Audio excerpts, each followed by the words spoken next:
오늘 우리에게 주신 하나님 말씀 로마서 8장 5절부터 14절까지 말씀입니다. 합독하겠습니다.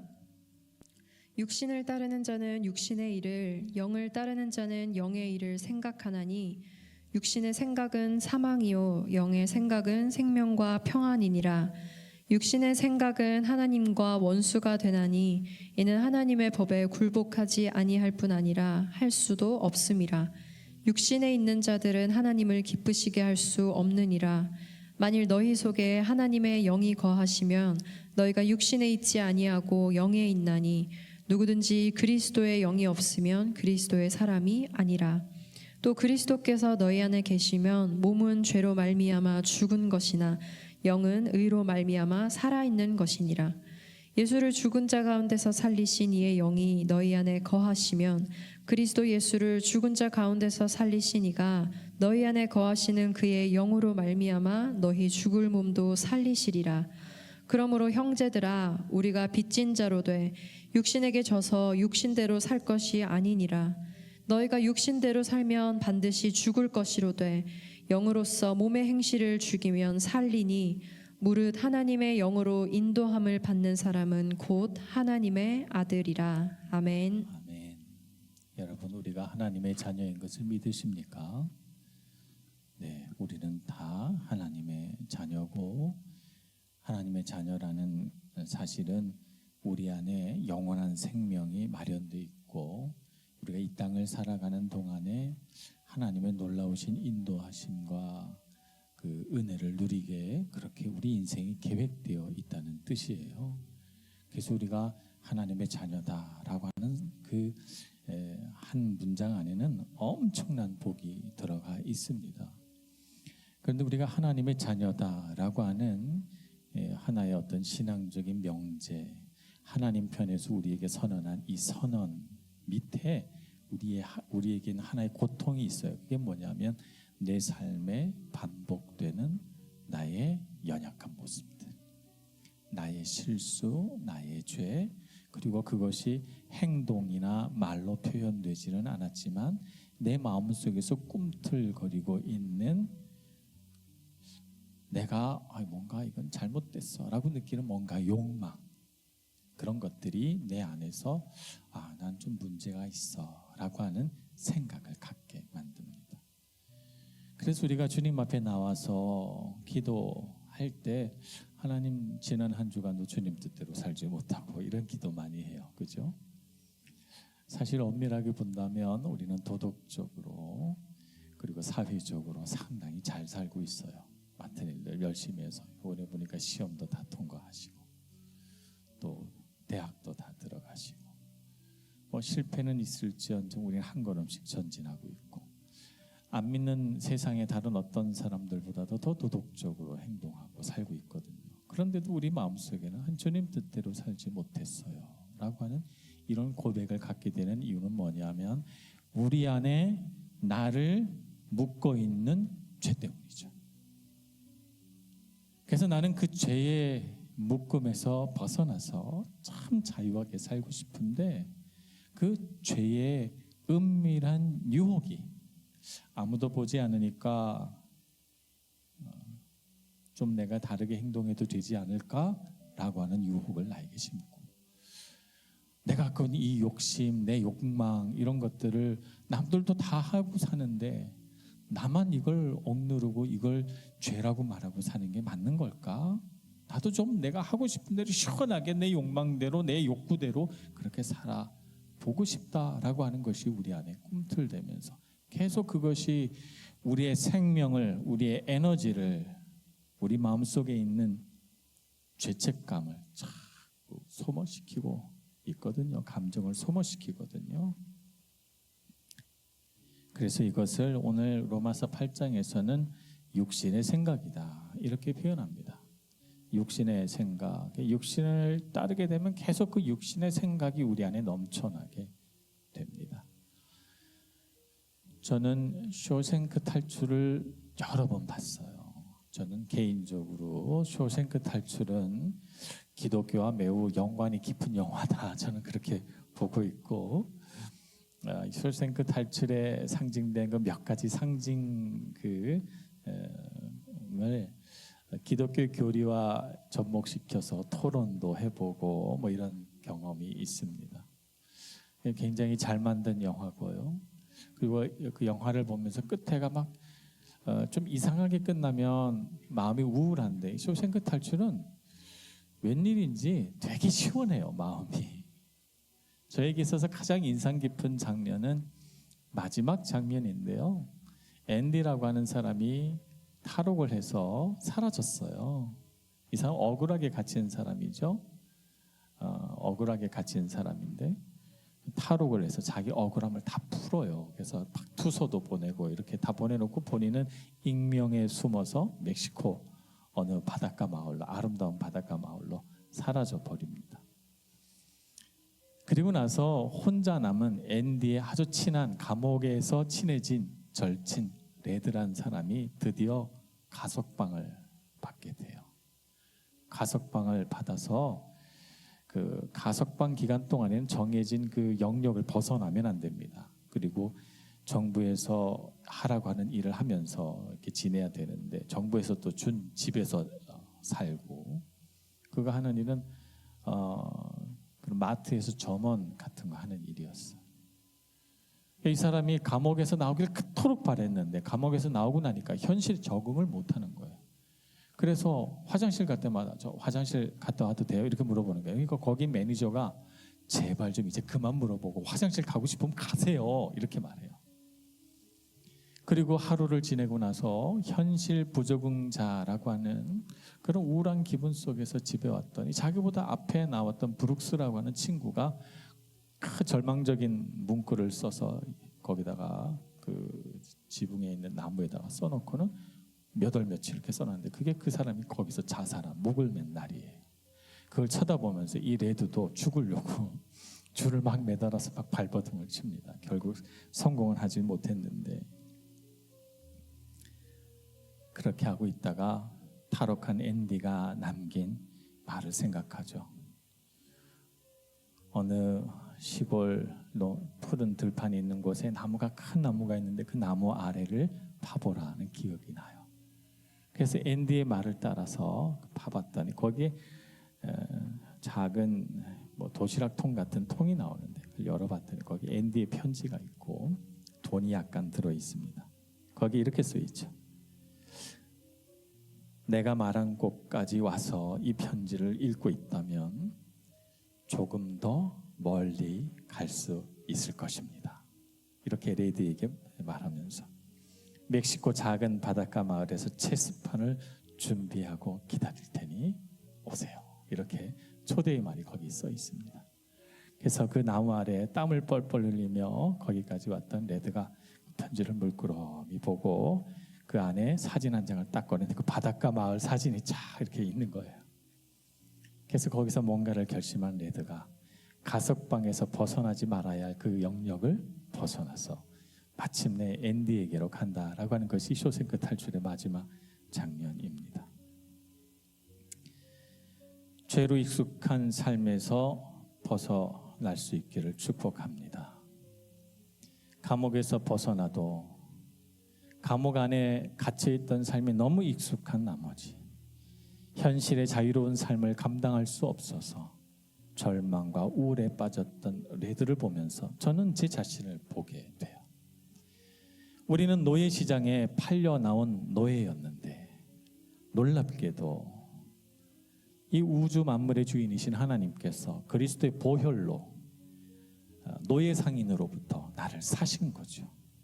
그 보혈의 값으로 나를 사셔서 나에게 말하기를 너는 이제 자유인이다 라고 말했는데, 오랫동안 죄의 감옥 속에 살아왔던 나는 그 감옥에서 나왔음에도 불구하고 내 마음의 감옥에서 벗어나지 못한 채 그 익숙했던 노예의 삶이 그리워지는 거죠.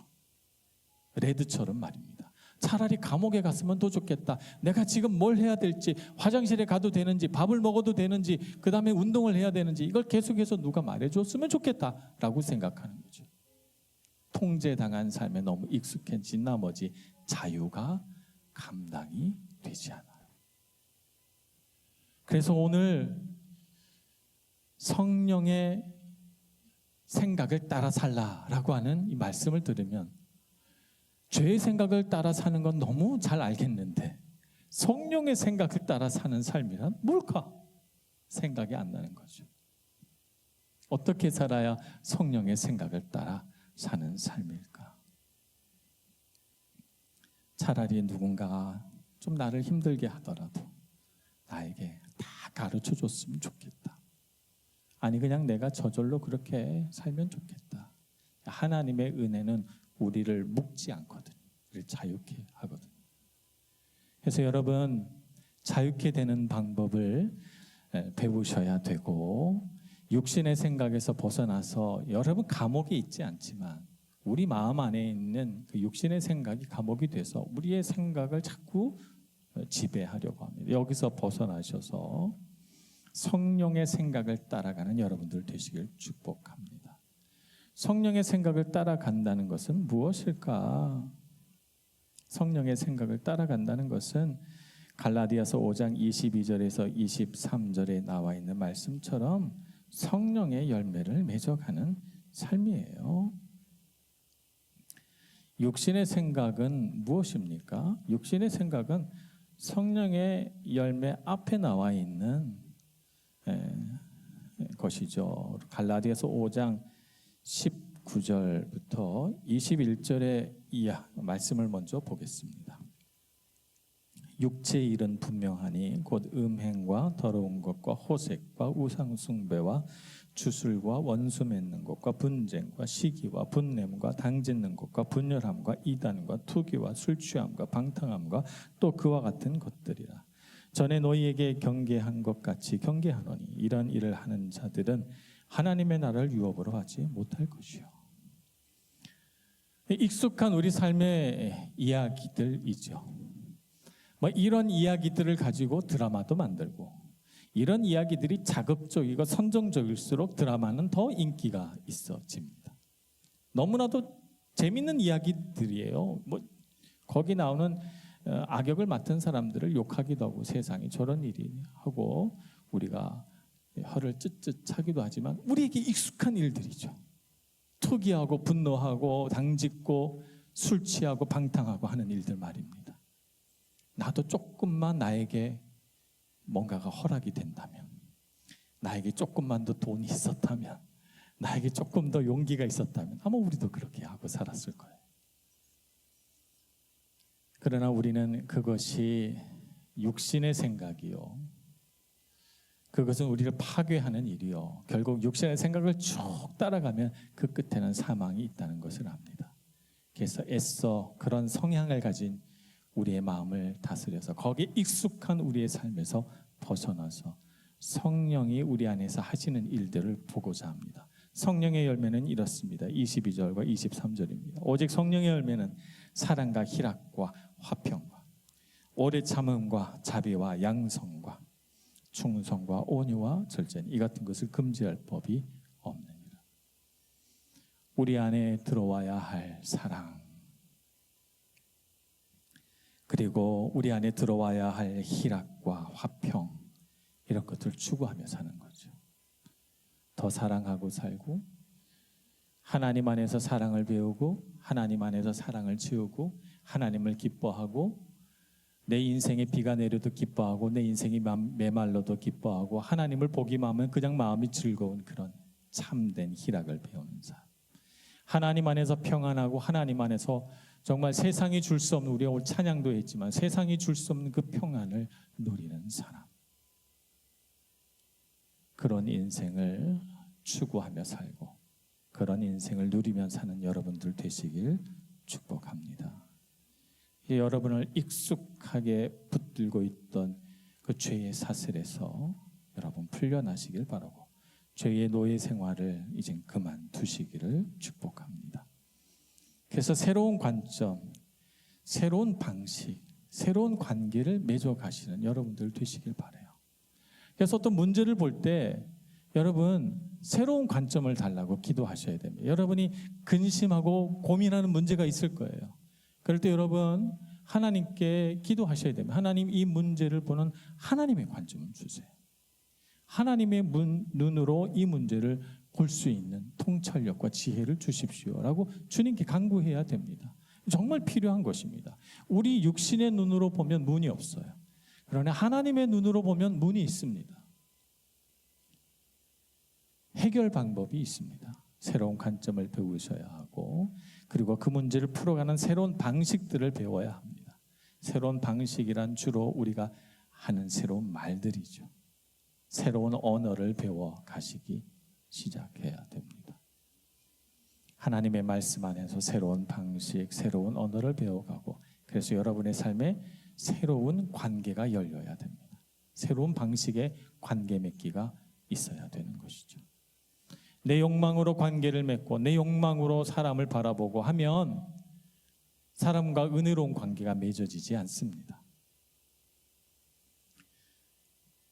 그래서 여러분이 청년의 때에 연애도 하고 결혼도 하고 많은 관계 속에서 우정도 쌓고 그러면서 인생을 함께 해갈 동력자도 없고 그러는데, 내 마음 안에 하나님이 주신 새로운 관점과 새로운 관계를 맺어가는 방식을 배우지 못하면 자꾸 그 안에서 상처가 생겨요.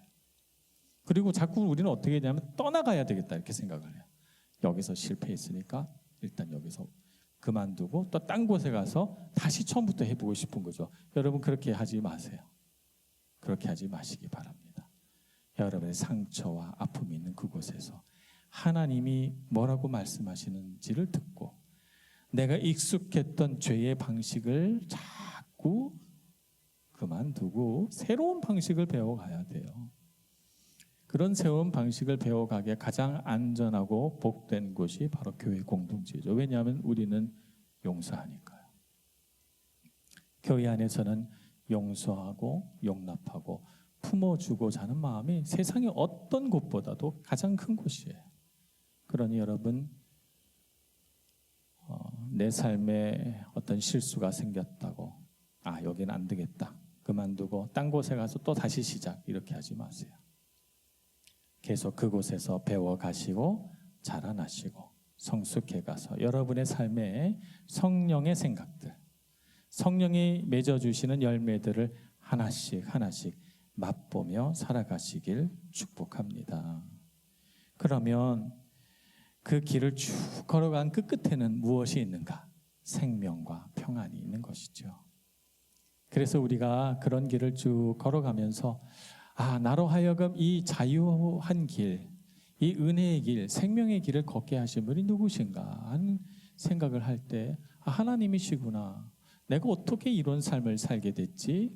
라고 하는 생각을 하면서 우리 자신이 하나님의 자녀로 부르심 받았다는 사실을 깨닫게 됩니다. 물론 그 깨달은 그곳이 여전히 내가 부족하고 여전히 나의 실수들이 드러나는 그 삶의 불완전한 모습 속에 있지만, 그러나 내가 성장해 가고 있고 하나님의 은혜 아래서 성령의 열매를 맺어가고 있음으로 인해서 나는 하나님의 자녀다. 앞으로 더 잘 될 수 있다. 이렇게 생각하게 되는 것입니다. 그러니 여러분, 하나님의 자녀라고 하는 것은 도깨비 방망이처럼 금 나와라 뚝딱 은 나와라 뚝딱이 아니라 우리를 생명의 길로 인도하시는 하나님의 섬세한 손길입니다. 그 부르심을 쫓아서 자녀된 삶을 계속해서 걸어가시는 여러분 모두가 되시길 축복합니다. 기도하겠습니다.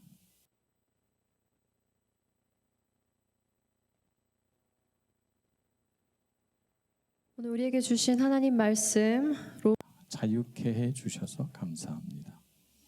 주님 안에서 진정 자유로운 삶이란 무엇인지 배워가게 해 주옵소서.